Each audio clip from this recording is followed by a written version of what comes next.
Right, hello guys. This is the second one of the videos that I've put on YouTube. The first one was how to change an easy way to change a light bulb, headlamp bulb on a Vectra C. I'm sitting in a Vectra C. This is the facelift version, 2005 model.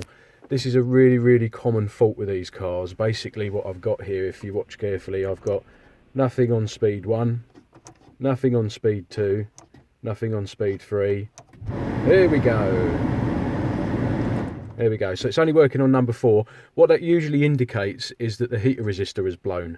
The heater resistors basically take the 12 volts coming out of the car's alternator stroke battery and they split it down, divide it by 4. So you've got 3 volts there, 6 volts there, 9 volts there, and then a full 12 volts on that. Now resistors do tend to blow on these cars. They blow quite frequently. The last one I put in has lasted 2 years. It may or may not be a coincidence, but it's always worth checking out to see when your resistor blows whether or not you've got water ingress into the passenger footwell. Now there's a bit of argument on the internet about whether or not these two things are related, but it's worth checking out at the same time.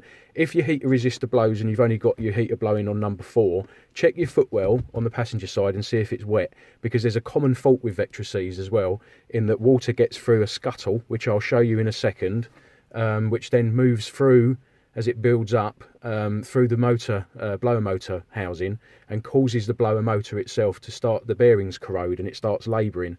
Now the argument is, does that affect the heater resistor?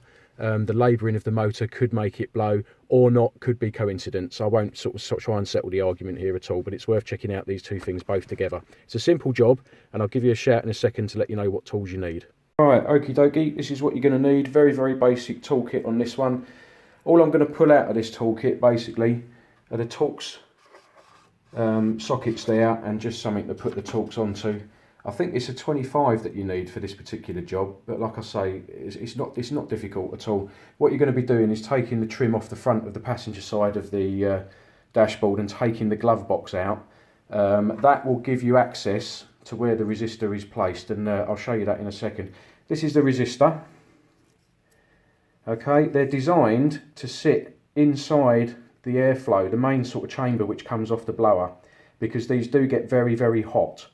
Alright, that's how they work. They dissipate heat by reducing the 12 volts down to 3, 6 and 9 respectively.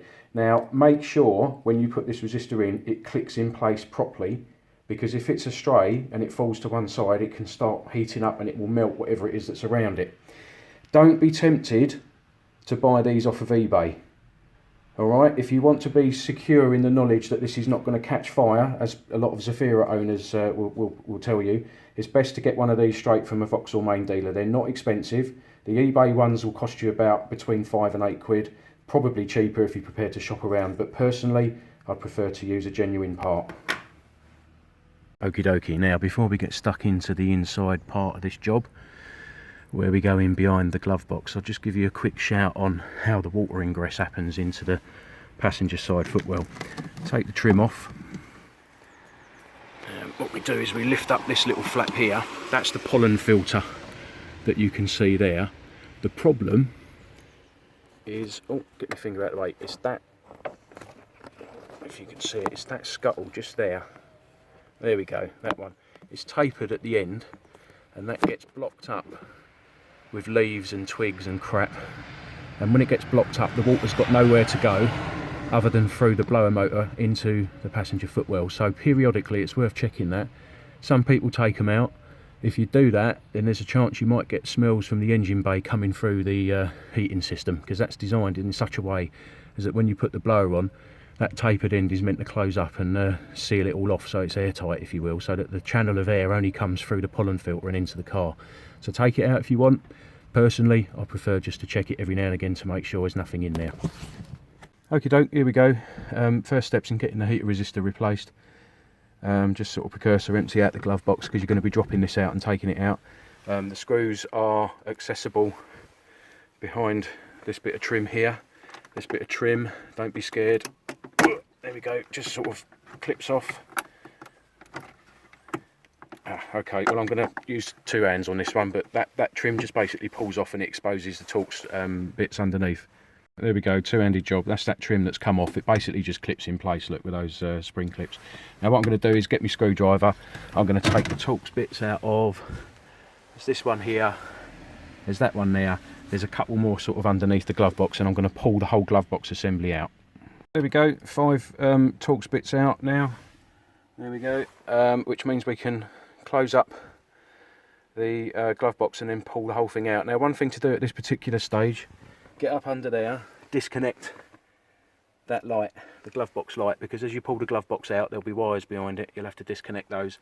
Literally when the 5 Torx screws are out, you just pull the whole assembly out. You can see, there we go, woo, there we go, and it all comes out in one go. Alright, there we go, glove box removed. What this gives us access to is that's the blower motor housing there. You don't need to take that out, you don't need to even touch it if it's just your intention to replace the blower resistor.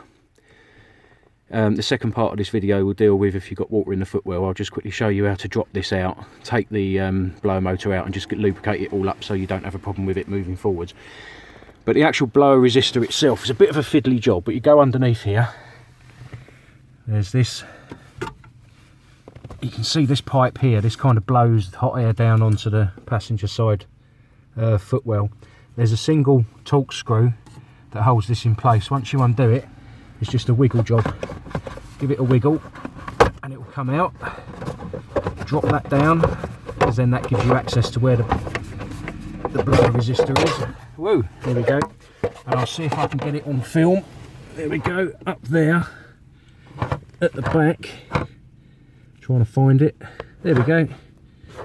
That's where you need to unplug. That's the actual blower resistor itself.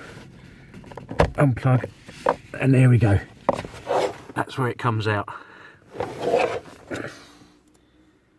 Right, there we go. That's the old one. That's the new one. See the difference? That's where it's blown. That's what it should look like. It's just literally a case of plugging the new one in and reversing the procedure I've just shown you to get the blower pipe back on, the glove box back in, and the trim back on, and that's it. Job's a good one. That's your heater resistor changed. You should then have all 4 speeds on your blower motor. Job done. What I'm going to do now though is I'm going to continue to show you how to drop the blower motor out, take it out if you've got water in your footwell. This is the second part of the job. Just while you've got all the glove box out, it's worth checking just to make sure that your blower motor isn't about to seize up. Right, time to take the blower motor housing out. Again, this is only relevant to you if you've got water in the footwell, passenger side footwell of your car. It's a good idea. This is looking a bit, the blower motor housing is looking a bit wonky because I've already taken all the screws out. There's a total of 8 Torx screws that go around the perimeter, and some of them are a bit fiddly up the back there behind, so it's a good idea if you can to get a screwdriver with one of these flexible heads on it. Once all 8 screws have come out, you can disconnect the multi-plug for the power to the blower motor, disconnect the multi-plug that goes up to the heater resistor, and there's a couple of lugs. See that lug there? There's one on the front and there's one on the back as well. Providing you've taken all 8 screws out and you've disengaged those 2 lugs there, the whole blower motor should just drop down. Woo! There we go. A bit like that. There it is. You drop it through the footwell and then you can take the blower motor out and make sure it's okay. So, proof is in the pudding. This is the blower motor. Now, I mentioned a little bit earlier, there's a bit of a debate on the internet about whether or not the blower motor labouring is responsible sometimes for blowing the heater resistor. What I will say is this. Now, it's a couple of years since I've taken this blower motor out for exactly the same reason the last time round, and if you watch, if I spin it, you can see it's not moving freely at all. And as I put it on the work surface there and turned it over, all that rubbish came out. Now what that is probably bits and bobs of the bushes that go to make the motor work. It's just over a period of time you're going to get natural wear and tear. It just seems to me at the moment as though it's very, very stiff, and that's exactly the reason why I think the heater resistor is blown. I need to get this assembly off and out, which is just a case of undoing those 3 Torx screws and then just cover it in WD-40, and hopefully that will make a big difference. There we go. that's the article there. Look at all the crap that's come out. This is all bits and bobs off of what I suspect will probably be the bushes on the motor. Now, blow this out with an air line. You can see that's where the bush makes contact. Can't remember the technical name for that part of a motor. Is it an armature? Can't remember. But those carbon bushes in there are the ones which are, I suspect, causing all this crap to come out as well, just through wear and tear. Now you can see, if I turn the motor over, it doesn't exactly spin freely. And to be honest, turning it by hand, it's very, very stiff. So I'm going to get the magic tool out now, which is my Candor WD-40. One good spray of WD-40 later, and you can see already, look at the difference. That's now spinning with hardly any resistance at all. That is what I would expect of an electric motor of this sort of size, is that it spins quite freely now. I'm going to leave this for 15 minutes or so just to let the WD-40 sink in. That will go through the bearing at the top. I've sprayed it inside the motor so it will trickle down through the bearing at the bottom, and then that's that freed up somewhat. Right, here we go. Rather than bore you all to tears with the next few steps, which is just basically a complete reverse of what I've said so far to get it all back together again. Motor's now out, it's been lubricated, I've given it a little wipe over. Still looks a bit dirty on the top, but that's just a WD-40 and a bit of corrosion. That's now spinning a lot freer than it was before.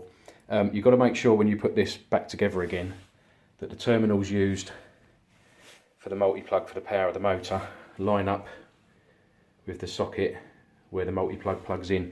Little tip for that, it's all rubber mounted to reduce vibration inside the car. So those white bits there you can see are all rubber.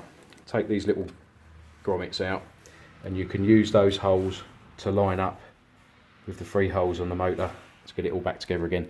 And then literally that's job done. Put it all back together, a reverse of the process that we followed to get it all out, glove box back in, and that's you done.